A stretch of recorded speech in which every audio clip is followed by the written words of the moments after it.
दंगा कैसे होता है और दंगाई का उपचार कैसे होना है। हाँ, तो बरेली के मौलाना से पूछ लो। अब यहां न कर्फ्यू है न दंगा है। तब देश की अर्थव्यवस्था में यूपी का शेयर 14% था और कांग्रेस और बाद में समाजवादी पार्टी, इन्होंने यूपी को इतना पीछे किया कि जब हम लोग आए थे यूपी का शेयर देश की अर्थव्यवस्था में मात्र 8% से भी कम रह गया था, 8% से कम। और आज फिर हम कह सकते हैं यूपी ने पिछले 8.5 पौने 9 वर्ष के अंदर जो प्रयास किए हैं, आज देश के अंदर अर्थव्यवस्था में यूपी फिर से 9.5 से 10% के अपने शेयर के साथ तेजी के साथ आगे बढ़ा है। यूपी आज देश की नंबर 2 की अर्थव्यवस्था के रूप में अपने आप को स्थापित किया है। और इस दौरान हमने यूपी की जीएसडीपी को, यूपी की अर्थव्यवस्था को 2012 से 16 के बीच में जितनी थी उसकी तुलना में लगभग 3 गुना बढ़ाने में 12,88,000 करोड़ रुपए की इकोनॉमी थी, आज ये 35 से 36 लाख करोड़ रुपए की इकोनॉमी यूपी की बनने जा रही है।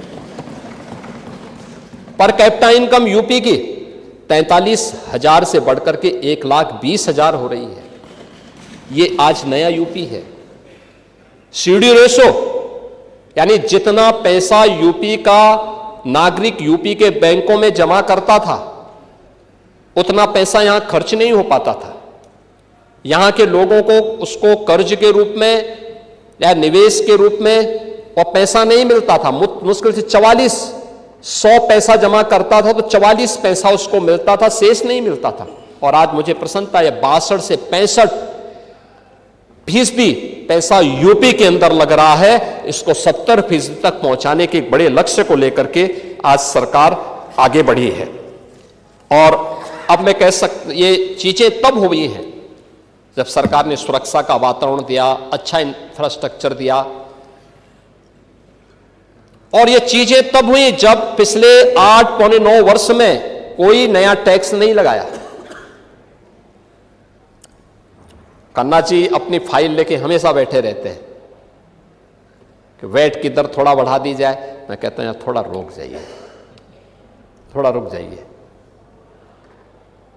तो उसी में खन्ना जी कहते हैं ठीक है रुकना है। तो शाहजहांपुर का एक प्रस्ताव भी था,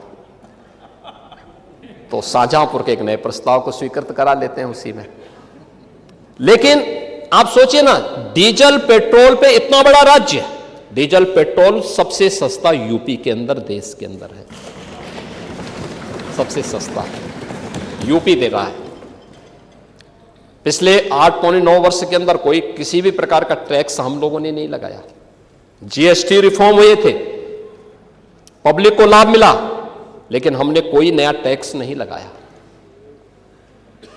यानी सरकार ने सब क्या किया? हां, हमने लीकेजेस रोके, कर चोरी को रोका, योजनाओं में जो लूट थी उसको रोका।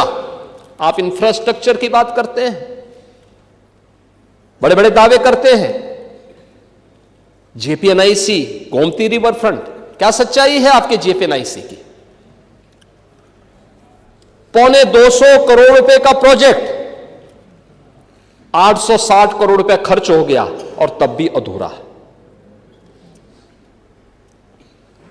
250 करोड़ का प्रोजेक्ट,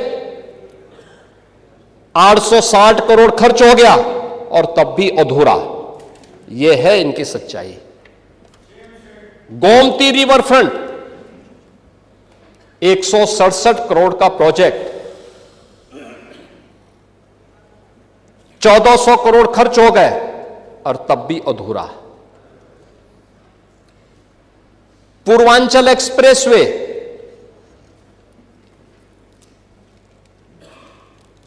ईश्वर की बड़ी कृपा हुई कि तब तक आपकी सरकार जा चुकी थी और हमने फिर से उसका मूल्यांकन करवाया। इन्होंने 15,200 करोड़ रुपए के उसका केवल सिविल वर्क के लिए उसको तय किया था। और उससे 10 मीटर चौड़ा, 1 किलोमीटर लंबा।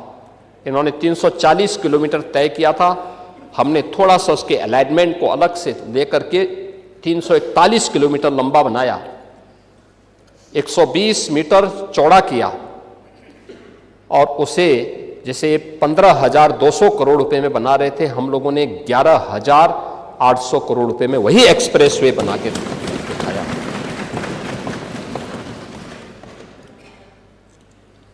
आगरा लखनऊ एक्सप्रेसवे अधूरा, लेकिन एक परिवार के लोगों ने अलाइनमेंट तय करने के पहले जमीनें खरीद ली थी। ये मजाक है देश के साथ में, प्रदेश के जनवासियों के साथ में। आपकी योजनाएं भ्रष्टाचार की भेंट इसलिए चलती थी क्योंकि नीयत साफ नहीं थी। नौजवान इसलिए नाराज था क्योंकि उसे मालूम था कि सूची तो पहले से ही आ जाती है, महाभारत के सारे रिश्ते निकल जाते थे, सूची पहले से निकल जाती थी।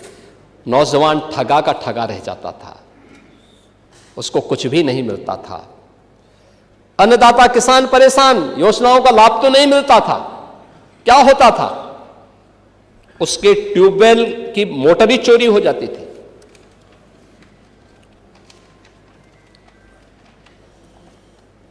हमने उसको सुरक्षा की गारंटी भी दी, 16 लाख प्राइवेट ट्यूबवेल को फ्री में बिजली की गारंटी भी दी है।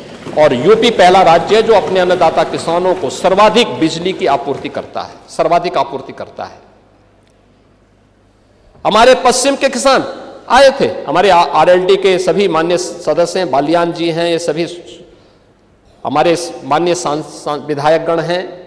पश्चिमी यूपी से हमारे जितने भी विधायकगण, ये लोग अक्सर आते थे मेरे पास, कहते थे कि साहब गन्ना किसानों का कुछ हो जाए।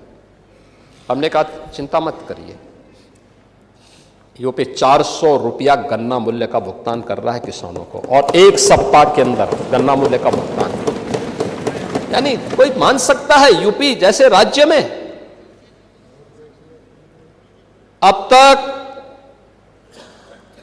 यानी हमने 2,92,000 करोड़ रुपए से अधिक का गन्ना मूल्य का भुगतान गन्ना किसानों को, अकेले गन्ना किसानों को किया है, अकेले गन्ना किसानों को यूपी ने। यह है यूपी की नई प्रोग्रेस।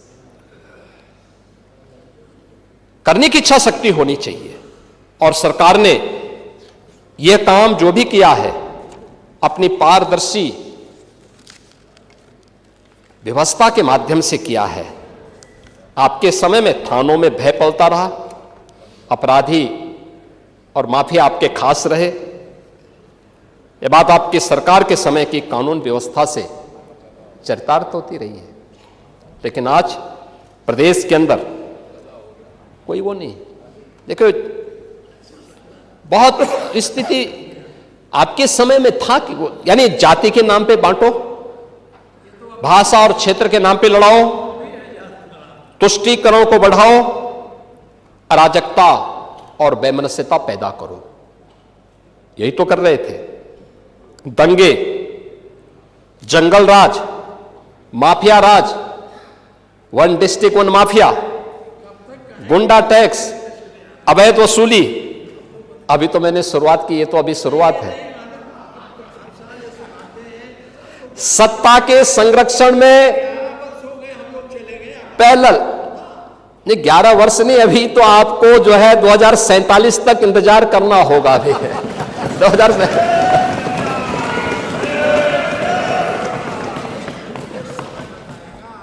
चाहे जो कहिए। आज यानी उस समय हरेक तबके में असुरक्षा का वातावरण था। प्रदेश की छवि अराजकता की थी, अस्थिरता की थी। और आज रूल ऑफ लॉ आज यूपी के अंदर है। कोई सांप्रदायिक दंगा नहीं है।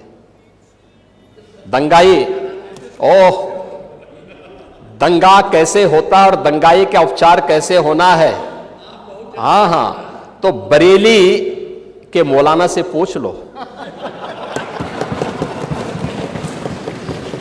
अब यहां न कर्फ्यू है न दंगा है, अब यूपी में सब चंगा है। यह है नया यूपी। महोदय, हम लोगों ने पुलिस की अवस्थापना यानी अगर भर्ती की है, उनकी ट्रेनिंग अच्छी की है तो उनकी अवस्थापना सुविधाओं को बढ़ाया है। अब खपरेल के बैरक नहीं है, आप किसी भी जिले में जाएंगे जो सबसे हाई राइज बिल्डिंग होगी वो यूपी पुलिस की कार्मिकों के लिए बैरक होंगे। आखिर वो सभी नौजवान तो यूपी के अंदर के ही रहने वाले हैं, किसी न किसी के परिवार के होंगे सदस्य। ये मानवीय संवेदना का भाव पहले था, आज नहीं है। आज उनके साथ वही सद्भाव के साथ, सम्मान के साथ सरकार व्यवहार करती है। सरकार ने रिफॉर्म के पहली बार यूपी में पुलिस कमिश्नरेट सिस्टम लागू हुआ। 7 जिले आज उससे पूरी तरह आगे बढ़ चुके हैं। मॉडर्न पुलिसिंग, साइबर थाना और फॉरेंसिक इंस्टीट्यूट ये आज यूपी की पहचान बन रही है। आज यूपी के अंदर एफएसएल लैब्स बढ़ रही हैं। 3 नए कानून लागू होने के बाद 7 वर्ष से ऊपर के प्रत्येक सजा में फॉरेंसिक एविडेंस आवश्यक है। आपका कार्यकाल होता तो आप कभी नहीं कर पाते। इसलिए नहीं कर पाते क्योंकि आपने ना फॉरेंसिक लैब बनाई, ना फॉरेंसिक इंस्टीट्यूट बनाए। ओह, अब 4-4 बार थे, नहीं कर पाए तो अब कभी नहीं मिलना है, अब नहीं मिलना है। चलिए, ईश्वर करें आप स्वस्थ रहें ये सब देखने के लिए, आप स्वस्थ रहें देखने के लिए कि फिर से सपा को उधर बैठना पड़ेगा और सपा को बैठना ही नहीं पड़ेगा, उस लायक भी रहती है कि मुख्य प्रतिपक्षी दल बना रहता है कि नहीं रहता है, ये इसमें मुझे संदेह लगता है।